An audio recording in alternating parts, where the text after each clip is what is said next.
In this tutorial, we're going to learn how to save and export our projects. If we go to File, Save As, we can then type in a name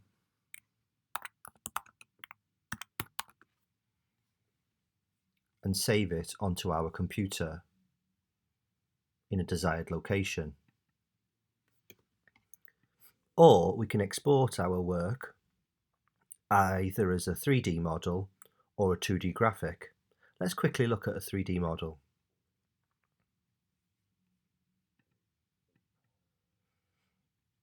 The format is DAE. We'll save it under Test 1 for now. Or we can export it as a 2D graphic.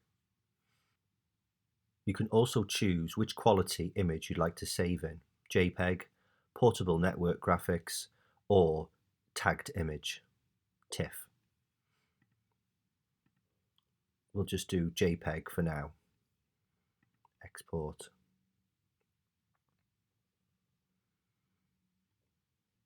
Please save as SketchUp Models SKP and send to the following address: